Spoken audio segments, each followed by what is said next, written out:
సమాజంలో క్షణిక ఆవేశాలు, అక్రమ సంబంధాలు, ఆర్థిక లావాదేవీలు, మానసిక ఒత్తిళ్లు వంటి కారణాలతో నేరాలు, హత్యలు సునాయాసంగా జరిగిపోతుండడం ఆందోళనకరమైన అంశం. తనపై ఫోక్సో కేసు పెట్టించారనే కక్షతో రాజకుమార్ అనే వ్యక్తి 6గురిని హత్య చేసిన వైనం తెలంగాణ రాష్ట్రం రంగారెడ్డి జిల్లాలో తీవ్ర సంచలనంగా మారింది.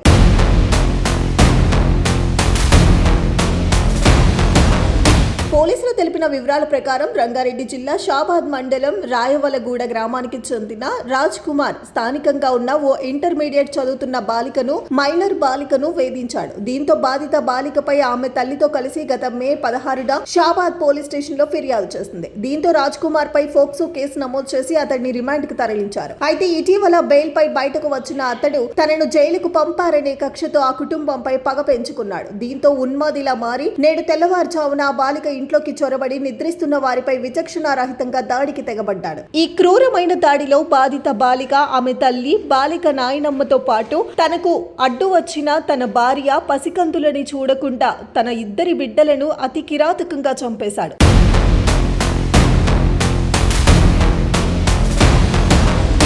సామూహిక హత్యల అనంతరం ఈ విషయాన్ని రాజకుమార్ తన తల్లిదండ్రులకు ఫోన్ చేసి చెప్పాడు. తాను కూడా ఆత్మహత్య చేసుకుంటున్నానని చెప్పినట్టుగా సమాచారం. అయితే తీవ్ర దిగ్భ్రాంతికి గురైన అతడి తల్లిదండ్రులు ఈ విషయాన్ని పోలీసులకు తెలియజేశారు. ఈ ఘటన తీవ్రత నేపథ్యంలో స్థానిక పోలీసులతో పాటు Future City CP Tarun Joshi, DCP Yogesh గౌతమ్లు కూడా ఘటనా స్థలానికి చేరుకుని పరిశీలించి కేసు నమోదు చేసి దర్యాప్తు చేపట్టారు. ప్రత్యేక పోలీసు బృందాలు నిందితుడిని పట్టుకునేందుకు గాలింపు చర్యలు కొనసాగిస్తున్నాయి. ఫోక్సో కేసులో అరెస్ట్ అయిన నిందితుడు బెయిల్ పై విడుదలై ఇంతటి ఘోరానికి పాల్పడటం తీవ్ర చర్చనీయాంశమైంది. బెయిల్ అనంతరం నిందితుడిని కదలికలపై పోలీసులు పర్యవేక్షణ, బాధితులకు రక్షణ వంటి అంశాలపై ప్రశ్నలు తలెత్తుతున్నాయి.